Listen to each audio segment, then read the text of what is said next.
Oke, bismillahirrahmanirrahim. Assalamualaikum warahmatullahi wabarakatuh. Di video kali ini saya akan memberikan tips dan beberapa review terkait dengan materi yang akan diujikan dalam UTS AKL di sini. Oke, di sini yang pertama kali sebelum saya lanjutkan adalah disclaimer saya di sini bahwa yang saya masukkan ke dalam video kali ini adalah bukan kisi-kisi, tapi hanya tips dan trik bagaimana kita menghadapi ujian AKL. Yang kedua adalah bahwa di sini nanti saya akan memberikan review terkait dengan materi yang akan diujikan.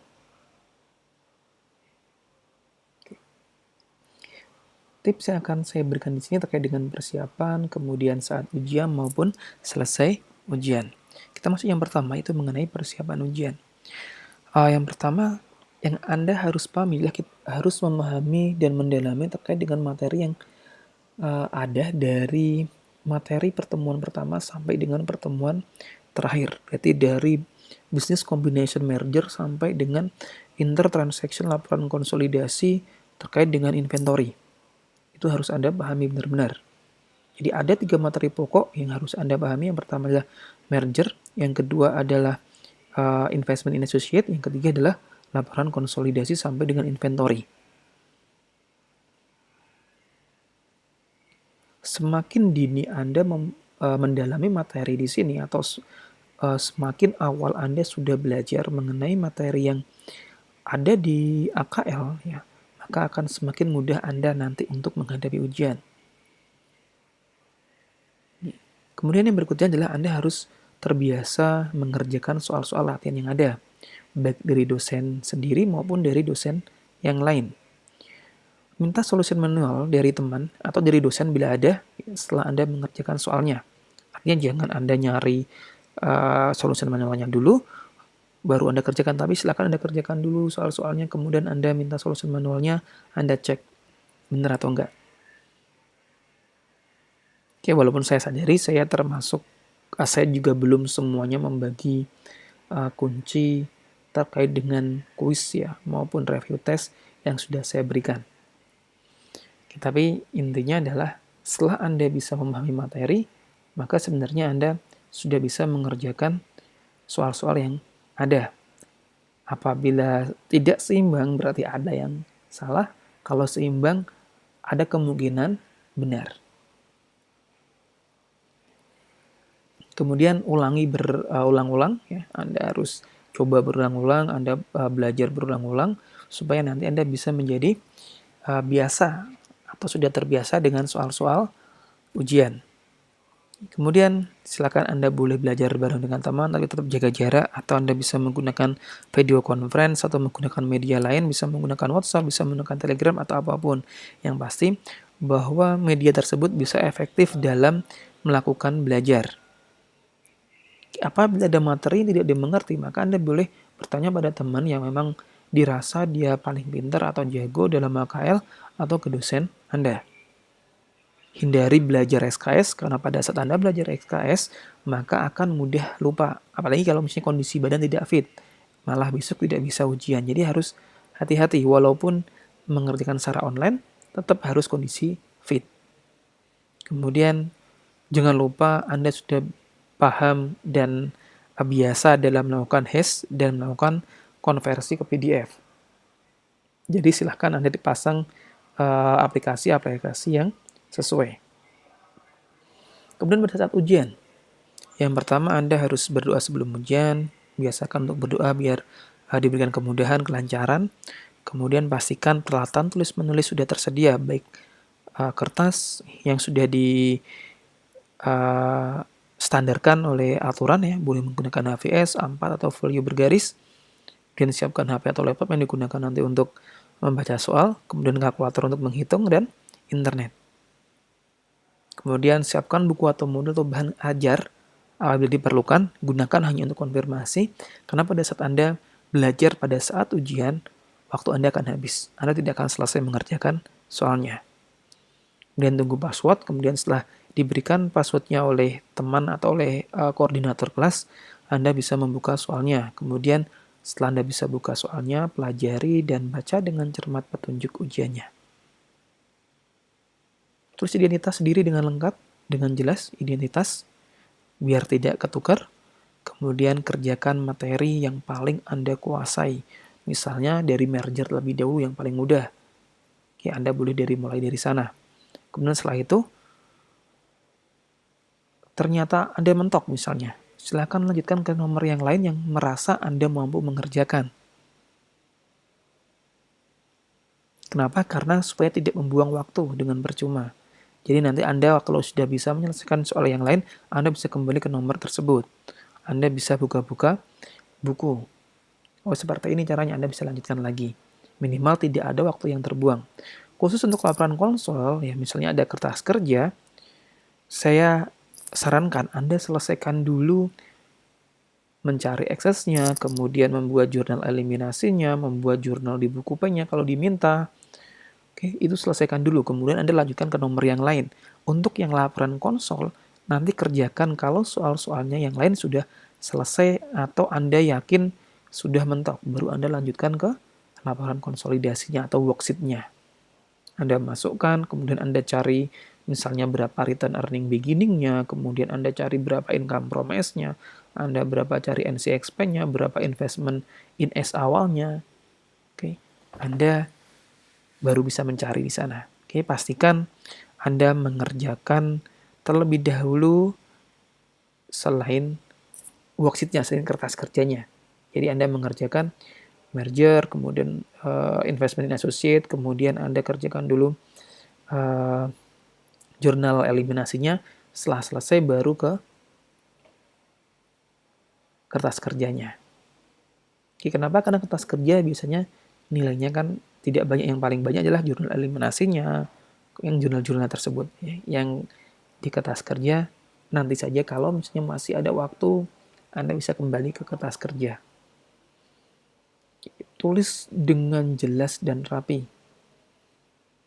Oke, hindari penggunaan pensil. Kenapa? Karena nanti kalau pensil waktu di foto hasilnya tidak jelas. Jadi pakailah pena. Ketidakjelasan, ketidakrapian bisa membuat salah mengoreksi. Oke. Kemudian pada saat Anda sudah menyelesaikan ujian, pastikan sekali lagi bahwa identitas sudah tertulis dengan benar. Kemudian Anda boleh memfoto, melakukan scan, dan convert ke PDF. Lihat ukuran file, kemudian kalau sudah sesuai, kemudian Anda buka PDF-nya, lihat hasilnya. Kalau misalnya sudah oke, sudah jelas terbaca, misalnya asumsinya saya sudah tua, saya bisa melihat dengan benar bahwa tulisannya jelas, ya Anda boleh lanjutkan ke proses hash.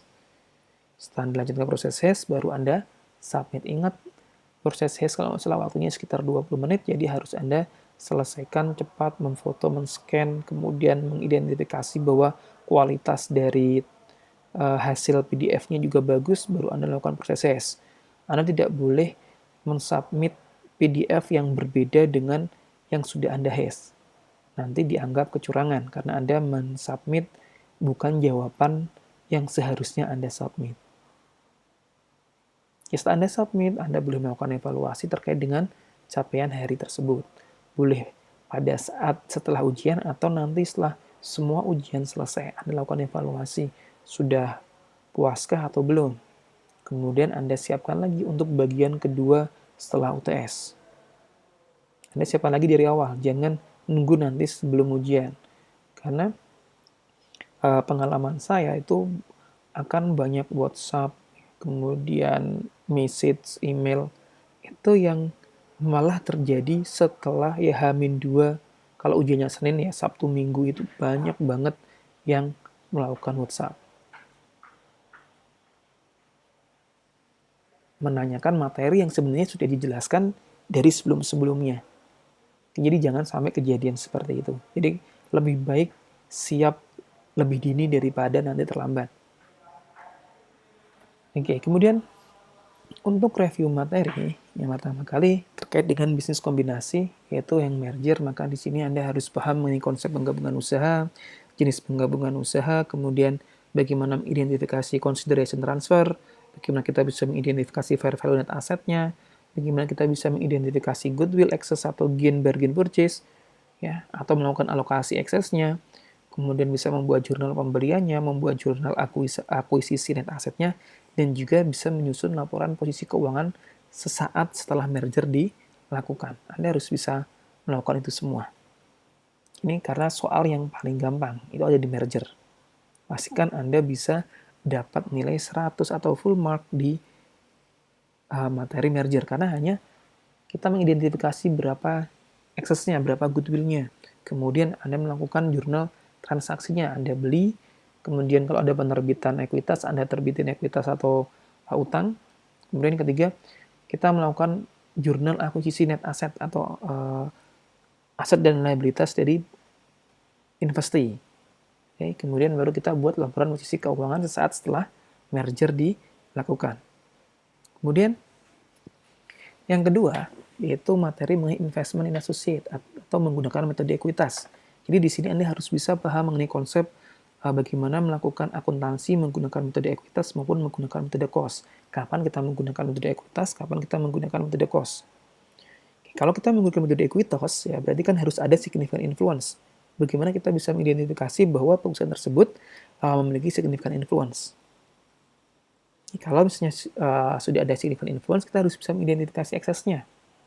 Ada atau tidak eksesnya, kemudian alokasinya kemana, ada atau tidak goodwill-nya, ada atau tidak patentnya, ada atau tidak kenaikan pada inventory, dan lain sebagainya. Itu harus Anda bisa identifikasi.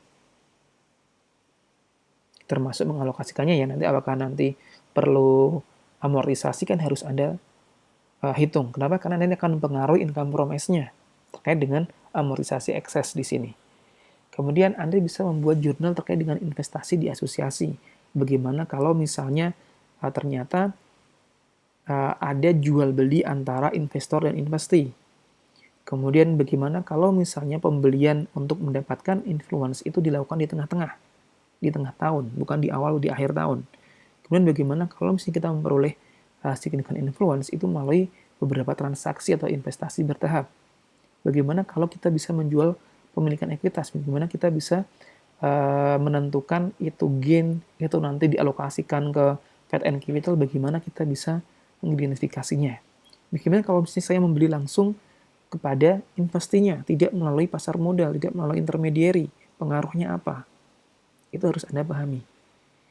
Kemudian bagaimana kalau saya membeli perusahaan, ternyata perusahaan tersebut memiliki saham preferen, atau ternyata perusahaan tersebut memiliki investasi dalam bentuk OCI, atau bentuk AFS, atau bentuk trading securities, bagaimana ini pengaruhnya pada income from S-nya.